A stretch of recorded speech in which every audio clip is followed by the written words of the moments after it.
Ocean get 2021 سے ارب پتیوں کو سمندر کی تہہ میں 3300 میٹر نیچے ٹائٹینک کے ملبے کی سیر کرا رہی ہے۔ ٹائٹینک کا ملبہ 1985 میں دریافت ہوا اور اوشن گیٹ نے 2021 سے دنیا بھر کے عمراء کو اس کی سیر کرانی شروع کر دی۔ شہزادہ داؤد اور سلیمان داؤد 18 جون کو ٹائٹن میں سوار ہوئے اور آبدوز پانی میں اتر گئی۔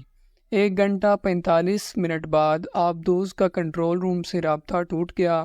آج تک کی تحقیقات کے مطابق آبدوز پونے 2 گھنٹے بعد بیتھی پیلاجک زون میں دھماکے سے پھٹ گئی اور یہ زون 3000 میٹر کی گہرائی میں ہے۔ آبدوز کی دم اور لینڈنگ فریم ٹائٹینک کے ملبے سے 1600 فٹ کے فاصلے سے ملا، تاہم لاشیں غائب تھیں۔ چنانچہ پوری دنیا کے میڈیا نے یہ خبر اٹھا لی۔ دنیا جہاں کے بحری ماہرین بھی سامنے آئے اور دنیا کو پہلی مرتبہ پتہ چلا سمندر میں تہہ در تہہ بحری ویوز ہوتی ہیں۔ ایک بحر کے بعد دوسری بحر اور دوسری کے بعد تیسری بحر آتی ہے اور یہ بحریں سمندر میں سناٹا اور اندھیرا کرتی چلی جاتی ہیں۔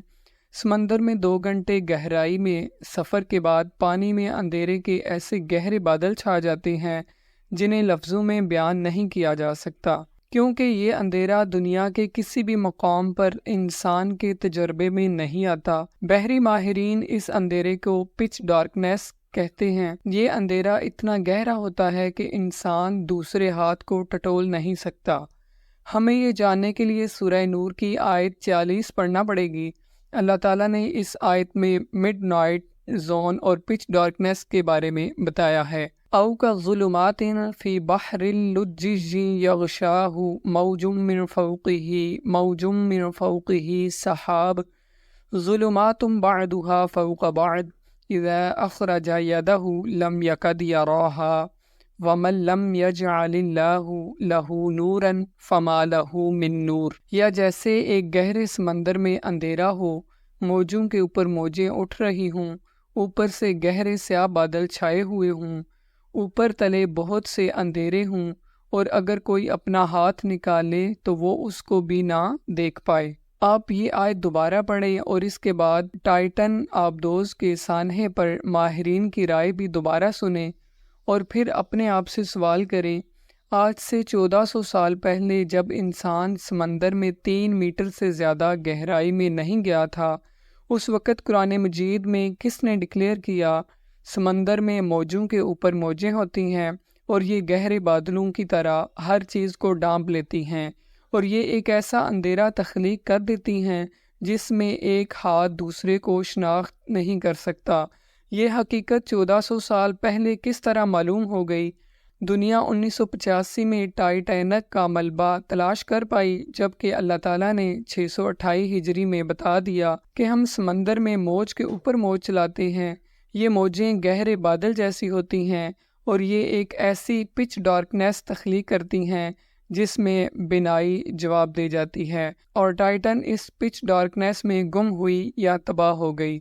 کیا یہ محض اتفاق تھا؟ میں نے اس آیت کا بار بار مطالعہ کیا اور میری آنکھیں آنسوں سے لبریز ہو گئیں، اور میں نے اللہ تعالیٰ کا شکر ادا کیا، اس نے مجھے اپنے اس دین میں پیدا کیا جس نے دنیا کو 1400 سال پہلے پچ ڈارکنیس، موج کے اوپر موج اور پھر اندھیرے کے بادلوں کے بارے میں اطلاع دے دی تھی، اور ساتھ یہ بھی فرما دیا تھا اللہ جس کو روشنی نہ دے اسے کبھی روشنی نصیب نہیں ہوتی۔ اور مجھے ساتھ ہی یہ بھی محسوس ہوا اللہ تعالیٰ نے شاید دنیا کو اپنی آیات کی طرف متوجہ کرنے کے لیے ٹائٹینک اور ٹائٹن کو ڈبویا تاکہ لوگوں تک اس کا پیغام پہنچ سکے۔ شاید اللہ تعالیٰ اس سانحے کے ذریعے عالم اسلام کو یہ اطلاع دینا چاہتا ہو، تم لوگ بلا وجہ احساس کمتری کا شکار ہو اور اس احساس کمتری میں ان لوگوں کی طرف دیکھ رہے ہو جنہیں اللہ نے ایمان کی روشنی سے محروم رکھا ہوا ہے۔ تم ان لوگوں کی طرف نہ دیکھو اور صرف اپنے رب کی طرف متوجہ ہو جاؤ، تمہارے حالات صرف وہی بدلے گا۔